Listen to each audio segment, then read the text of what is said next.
tell it on the mountain. That was a good start. Go tell it on the mountain.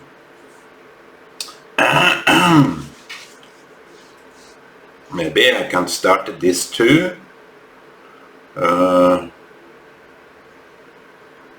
Sometimes nothing is working here, and you will get it done as soon as it is done. So go tell it on the mountain. I think that is a good topic for today.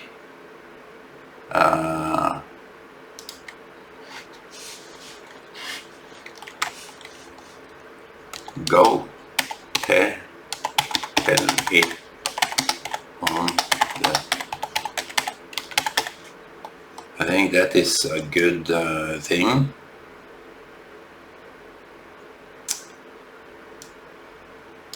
It's making a speech on the hill.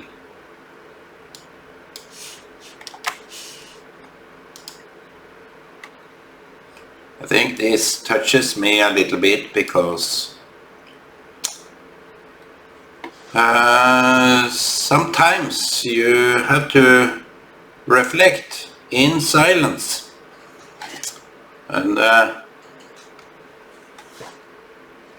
you need some time for yourself, not exposing everything, not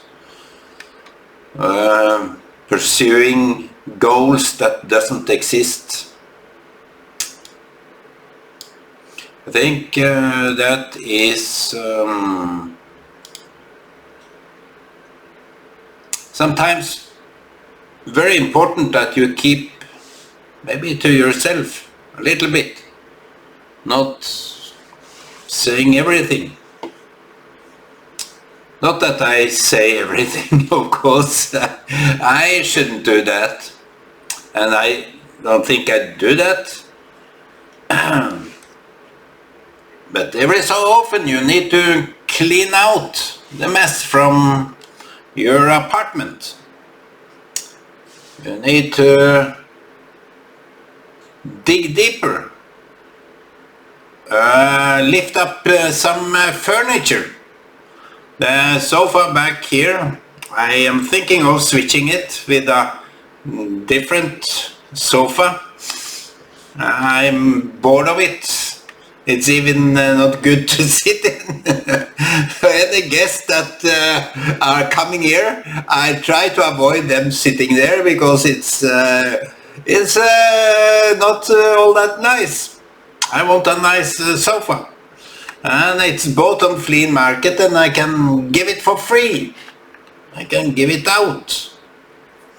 Well, not until I find some brand new on the flea market.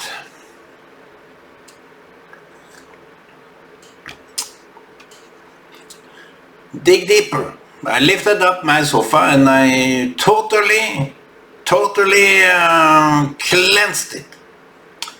And you need to dig deeper in order to get some toxicity away from your head. You see, in order to go tell it on the mountain, it's not only concerning Jesus and, and the message that is about to happen during these Christmas times. I don't believe in Christmas anyway. I believe in Jesus, not in Christmas. And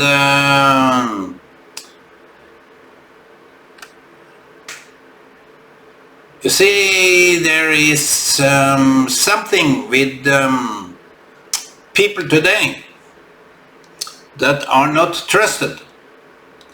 Politicians, priests, rabbis, popes, and preachers. You have to believe the messenger, that he is telling the truth.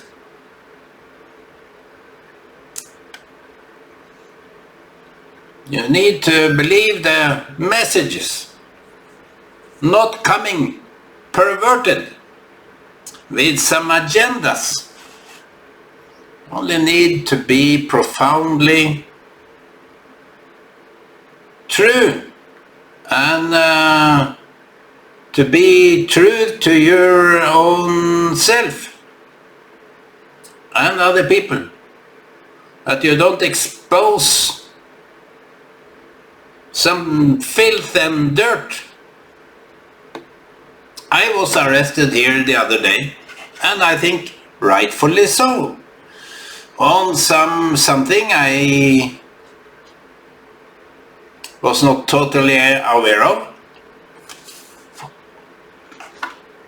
Need to do some cleaning. So if you are not aware of certain things by yourself, take the feedback seriously, without any suspicious thought that they have some agenda. No, it's honest, it's right. And if it's right, you take it to heart and see, evaluate, judge it, if it's right or wrong. You see, in many cases, you know when people are hitting the spot, the right thing. When people are saying the truth, they, like Jonathan came to David, and David judged the story of Jonathan. This man must die. He must be judged. And Jonathan told him, the man is you. You are the man. And intrinsically, this hard judgment that David was about to do to someone else, this man, with his judgment, was getting it all in his face. So he who judge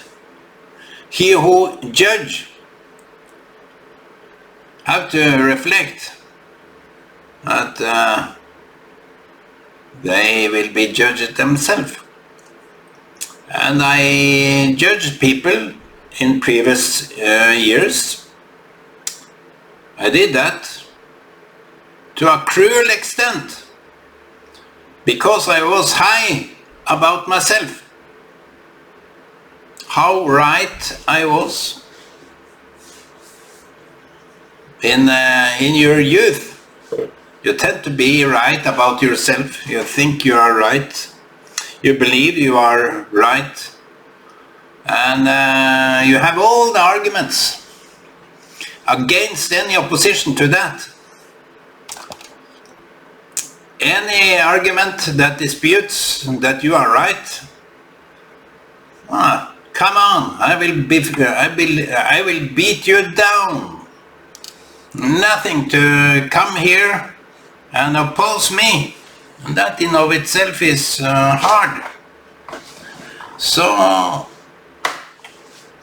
in order to have some relevance, in order to have not the right to tell it on the mountain, but right to be respected, right to be believed, you need to evaluate yourself, also taking into consideration all the feedback you get. Because I listen to some preachers, they have this word about if you disagree with what I say, you disagree with God. If you deny what I say, you deny God. That doesn't prove anything. God, you can make him to be whatever you want.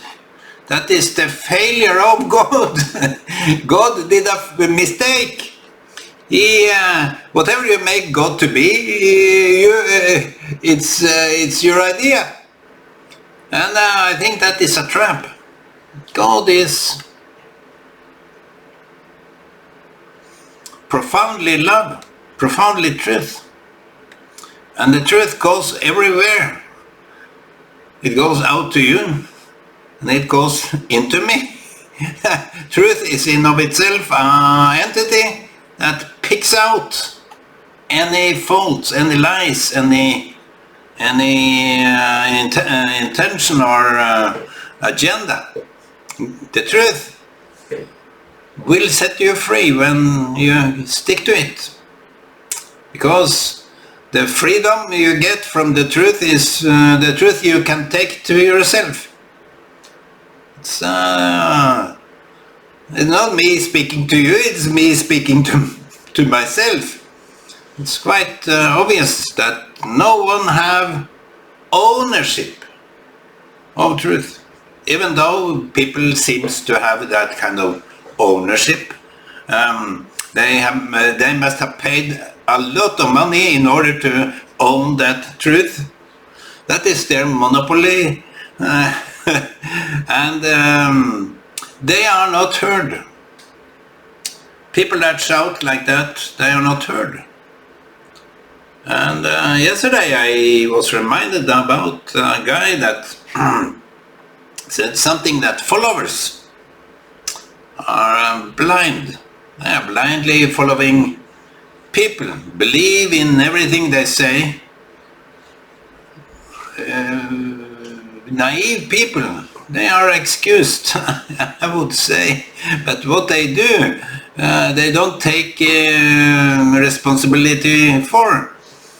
Because someone said something that they believed, and they judge everything about what this and he and she said. You have to believe in a certain truth that comes not from yourself, but you can embrace, even though it sticks, even though the truth is hurting, humiliating you, to the extent that you have to ask for forgiveness. The man is you. Jonathan said, that man is you. He said to the king. The king was blind. The blind king believed that he had clothes, that a man, a joker man, made him believe. He believed that, if you take all your clothes off and put on this, just put it on. I just gave it to you. And the king was so outsmarted that he believed that he wore clothes, invincible clothes.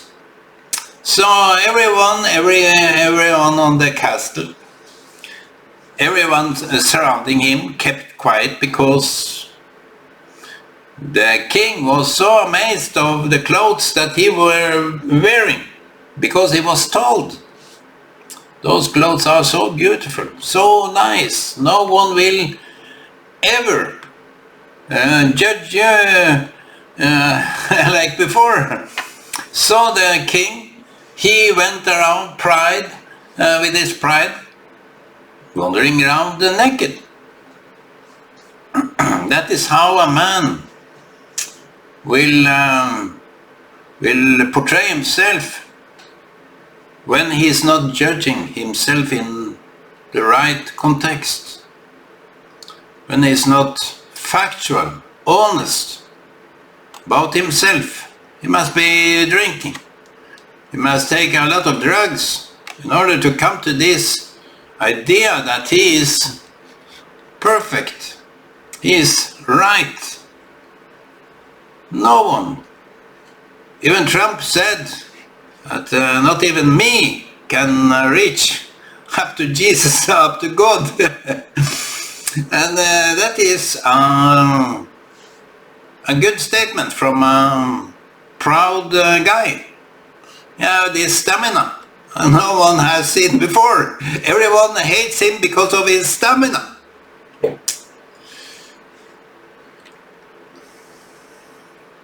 Go tell it on the mountain. If you are brave, if you have some profound message, deal with it. Go clean yourself. The prophet said to the king, go clean yourself 7 times in the river Jordan. Go clean yourself in the river Jordan.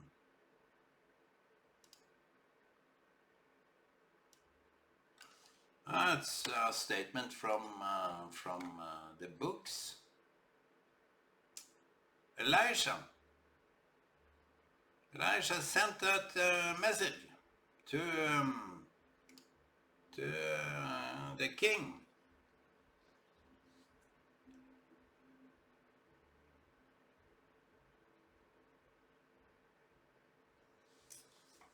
Was it Naaman? Which king was that?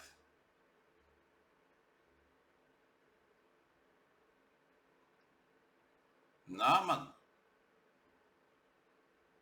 He had leprosy. And he was suffering. And the prophet didn't want even to meet him. So Naaman was humiliated by the prophet not even coming out. Tell the king, go clean yourself in the river Jordan 7 times.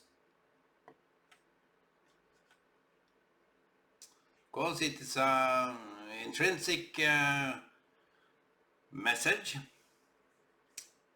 but it's also a simple, very simple way to say, humiliate yourself, you kings. And you see the prophets, even the Gospels.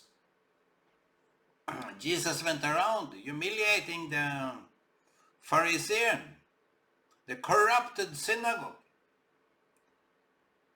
the corrupted house of God. And the prophets, the only certain message was to the kings. For why would a prophet rise up?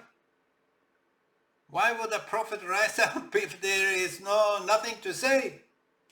And how many times would a prophet be tempted silenced before the truth arrives, what the prophet were foretelling? How many silencing would the prophet receive? How many executioners does the prophets have to undergo before the people humiliate themselves, before the kings, priests, the leaders humble themselves to accept the truth? If you own this church, you see the whole concept of corruption, the whole concept of diversion, the whole concept of cheating, agenda, is with people that have power in their hand to do so, and since they are so poisonous and corrupted, it will be damaging for the whole nation, for the whole people. So if I as a father can't manage my own thoughts, I shouldn't be a father to these children. In the end, I will exclude myself as a father. If I'm not relevant for my children, I will exclude myself.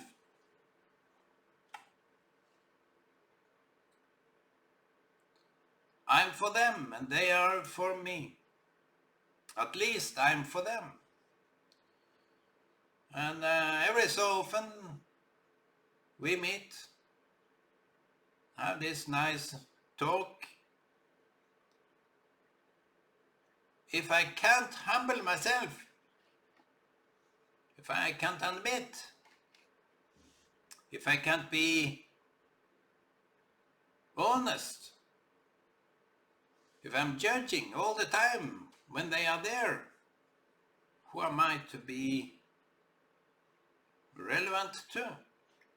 That's why the prophets appear. If you don't hear the people's cry, the kings never hear the people cry. Or tell it on the mountain. The message you have is for the mountain areas, among the big mountains, shouting. The Indian have these smoke signals, which is more easy to see than to hear. When they shout at the mountain, the wind, it's dependent on the wind. You never know where the wind is blowing. So go make some smoke screens, make smoke signals. Don't mess up the message. Very, very clear signals with rings and dots and everything. I don't know how to measure. It's Morse signal, which is received. And during war, signals is important. During hard times, signals is important.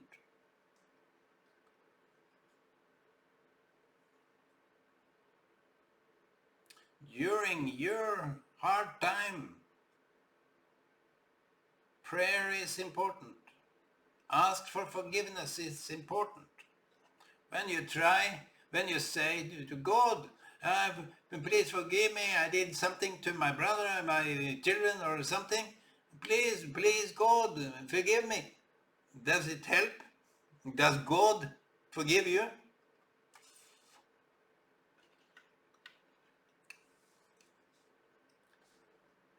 Go make up. In order to have some relevance for your preaching, go make up. The message will be so strong, you can't withstand. The message you have will even be on you. Never avoid the truth. If you avoid the truth will hunt you down.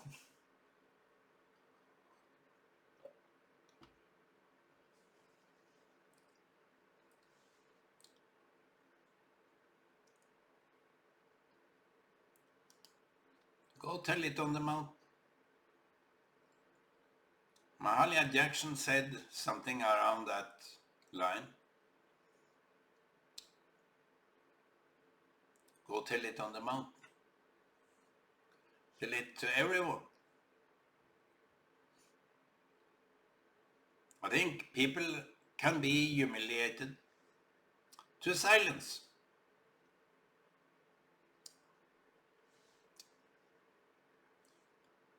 People can be tormented to silence. Look, all the prisoners that were put in jail in Syria, in the dungeons, they were silenced. Some died during the period, some were just killed. Now they are looting the palaces of Assad. They are looting them. And every gold thing, they are looting.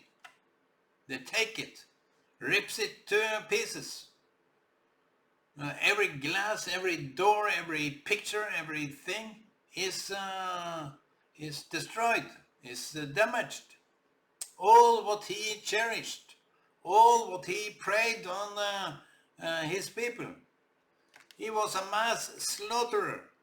Now, tell it on the mountain. Now that Hamas is diminished,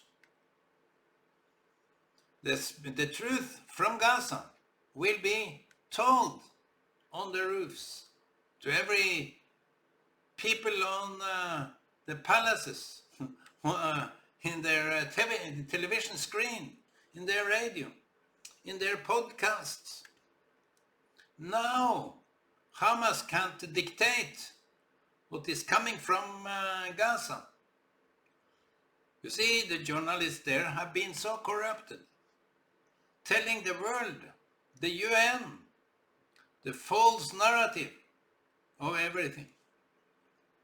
Portraying Israel as the villain, not as Hamas as the villain. It's kind of obvious when people are not critical enough. Me, I'm not all that critical, but when I hear only a number of fallen from Gaza, and they don't distinct between combatants and civilians, that is so far off idiotic that everyone should know that this is just made up, and it is pushed on and on over again many times in order for you to fall for these lies.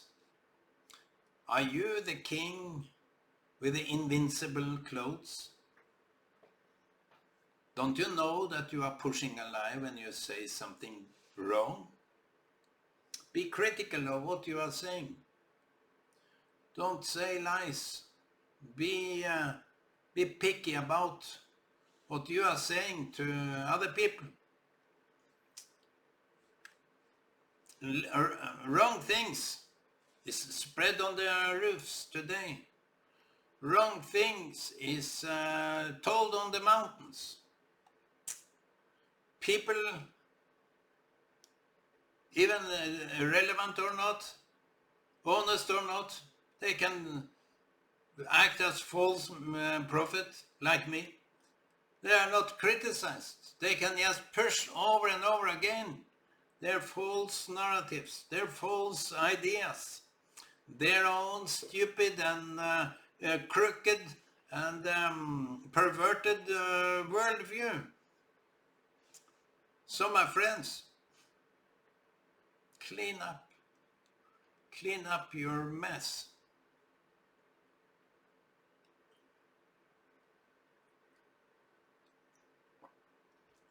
I can recommend some podcasters to take some time off. Some I would like to hear more often, but some need to have some time off in order to be heard clear, to have a clear, profound message. Need to take some time off from your microphone, from your camera, so that the message you have can be so clear and you can tell it on the mountain. Wherever you go, you will be honored, you will be believed, you will be trusted. Don't hit people with words. Encourage people with profound good news. I've been cleaning up today, and I wish you tomorrow a Shabbat Shalom and peace.